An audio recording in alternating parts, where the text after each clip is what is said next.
आप मुंबई से दिल्ली आए हैं मसौदा लेकर। ये मसौदा आपने सरकार के किसी नुमाइंदे को सौंपा या नहीं सौंपा? 827 लोगों को दिया है, जिसमें से सुप्रीम कोर्ट, राष्ट्रपति और केंद्रीय मंत्रालय को, सभी पार्लियामेंट मेंबर को, सभी राज्यसभा मेंबर को, देश के सभी मुख्यमंत्रियों को और देश के सभी गवर्नर को और अपोजिशन लीडर को, ये टोटल जो है 827 लोगों को बाय पोस्ट भेजा गया है। 9 जनवरी को प्रेस कॉन्फ्रेंस लेके मुंबई में नेशनल मीडिया और इंटरनेशनल मीडिया को भी सौंपा गया है। ठीक सर, एक और बात जानना चाह रहे थे कि इसका जो चेहरा बनते चले आए हैं शुरू से, वो है अमित शाह। गाहे बगाहे कभी पार्लियामेंट के अंदर या कभी किसी सभा के अंदर कहते हैं कि एनआरसी आएगा जरूर जी, और आप मसौदा पेश कर रहे हैं। क्या अमित शाह से आपने बात करने की कोशिश की या उनको ये मसौदा पहुंचाया, खास करके सीधा सीधा? देखिए सलमानी साहब, अमित शाह ने जो मसौदा सीएए का पेश किया है उसका तो मैं मजाक करता हूँ, समझे साहब। वो उस मसौदे को आप गौर से पढ़िए, 10वीं क्लास का बच्चा भी वैसा मसौदा बना देगा। मतलब वो कोई बहुत बड़ा मसला नहीं है। हाँ, वो उत्तेजना फैलाने के लिए, डर फैलाने के लिए, कि वो पॉलिटिकल पार्टी के लीडर हैं, तो उनके जो बयान आए हैं वो दहशत और खौफ फैलाने वाले बयान हैं। हम उस खौफ और दहशत को रद्द किए हैं इस मसौदे के तहत। दूसरी बात कि हमारा ये नारा है, एनआरसी के डर ने मारा है, अब इस डर को मार डालिए, इस डर को मार डालो जी। इसमें जेएनयू के और दूसरा आपके दूसरे सवाल का जवाब, अब कि वो एक गृह मंत्री हैं, एनआरसी का जो डिपार्टमेंट है वो अमित शाह के खाते में ही आता है। उन्हें स्पेशल भेजा गया है, कवरिंग लेटर लगाकर भेजा गया है। उनसे हमने समय मांगा है कि इस मसौदे के ऊपर हम आपके साथ डिस्कस करना चाहते हैं। इंतजार है कि उनका समय मिल जाए। एनआरसी नाम या का नाम मुखालिफत है। जब एनआरसी नाम लोग मुखालिफत करते हैं, बयान देते हैं, प्रोटेस्ट होती है, आपको सारी चीजें बताया, तो आप एनआरसी का मसौदा लेकर आप मतलब कह रहे हैं कि एनआरसी आया, आप डायरेक्ट कह रहे हैं कि एनआरसी हो, अभी चाह रहे हैं, जबकि मुखालिफत होती है स्टार्टिंग से। आप फिर कैसे कर सकते हैं इस चीज को? यार मतलब वो ये कहते हैं कि जिन्होंने प्रोटेस्ट किया वो गलत थे।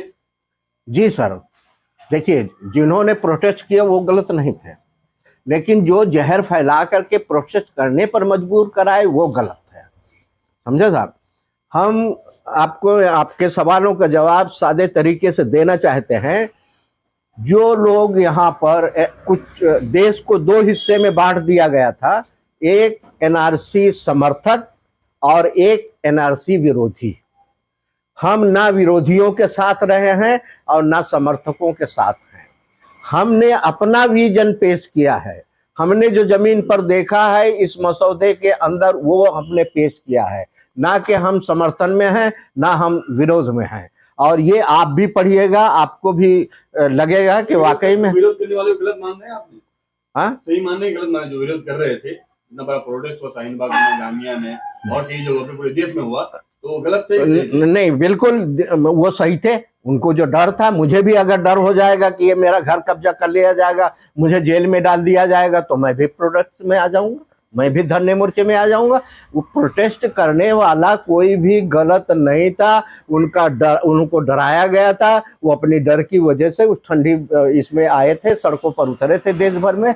वो गलत कैसे हो सकते हैं? लेकिन एक सेकंड, लेकिन गलत वो लोग थे जो हमारी कयादत थी, मजहबी कयादत और राजनीतिक कयादत गलत थी, जिन्होंने दिशा देना चाहिए था। इस तरह का मसौदा उन्हें देना चाहिए था।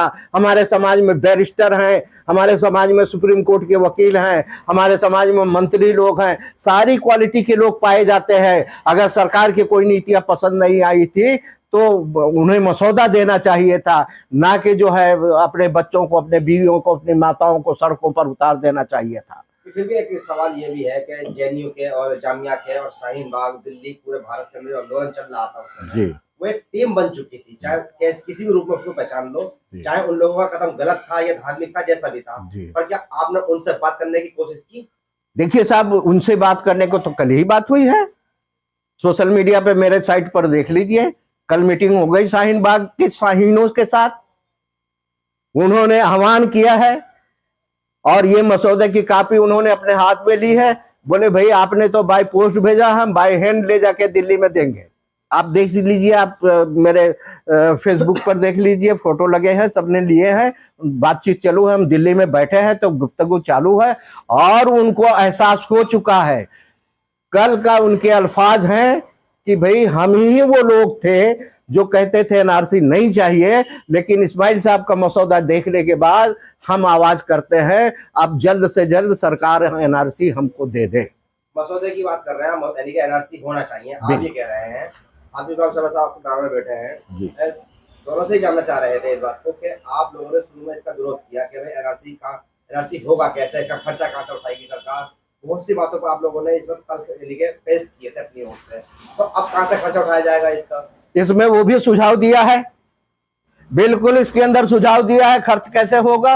आपकी जेब से 1 रुपया भी खर्च नहीं होगा और भ्रष्टाचार भी नहीं होगा और सरकार के ऊपर अखराजात के जो आर्थिक बोझ होते हैं वो भी नहीं पड़ेंगे। बड़ी आसानी से इसमें हमने सिर्फ सवाल नहीं उठाए हैं, सवाल के साथ साथ, हर सवाल के साथ साथ हमने सुझाव दिए हैं जिसमें ये अहम मुद्दा है। पर फिर भी एक सवाल ये बनता है कि भारतीय जनता पार्टी की सरकार चल रही है केंद्र में और वो आपकी बात क्यों माने?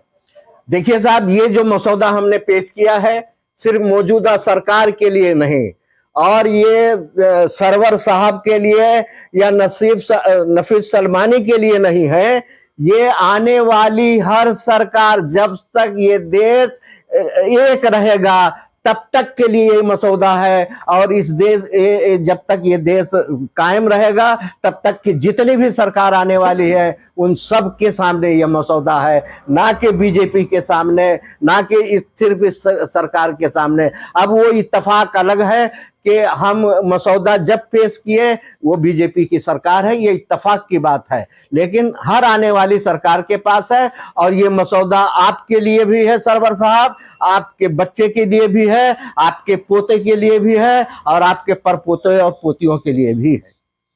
एक सेकंड मैं करेक्शन कर दूंगा, आपने सवाल किया क्योंकि आपने उस जमाने में जब प्रोटेस्ट हो रहा था तब भी आपने हमसे कई सवाल किए थे, वो वीडियोस होंगे। कहा जाता है कि इंसान मुकर सकता है मगर कैमरा नहीं मुकरता है। उस धरना प्रदर्शन और विरोध में मैं जब भी शामिल हुआ तो मैंने 2-3 बिंदु तब भी रखे थे।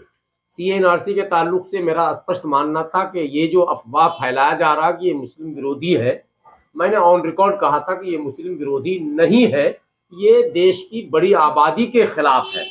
आज भी हम उस पर कायम है और एनआरसी के ताल्लुक से जो डॉक्यूमेंट्स तलब सरकार ने किया था, हमने उस वक्त भी उसका विरोध किया था कि रेवेन्यू रिकॉर्ड पॉसिबल नहीं है आज के इस दौर में भी, 21वीं सदी में भी। और ये भी सिर्फ मुस्लिम से न जोड़िए, इसमें भी कई ऐसी बिरादरियां नॉन मुस्लिम में भी है जिनके पास रेवेन्यू रिकॉर्ड नहीं है। इसलिए सरकार एनआरसी तो कराए मगर ये परिवर्तन करे कि जो मांगे जा रहे हैं दस्तावेज उसमें वो तरमीम करे। हाँ, ये बात जरूर है कि मसौदा हमारे पास भी नहीं था कि तरमीम अगर हो तो कैसा हो, अगर सरकार कुछ मांगे तो क्या मांगे, कितना मांगे, वो सब कुछ इस्माइल बाटलीवाला साहब ने अपनी मेहनत से तैयार किया है कि एनआरसी तो आप कराइए, करानी चाहिए और जरूरत है।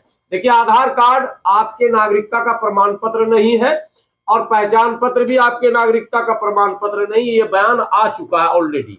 तो अब हमको एक ऐसा प्रमाण पत्र तो चाहिए ही जिससे हम दुनिया के किसी भी कोने में ताल ठोक कर कह सके कि हम भारतीय हैं, उसके लिए एनआरसी जरूरी है। लेकिन एनआरसी के लिए जो शर्तें सरकार ने बनाई थी उस पर आपत्ति थी।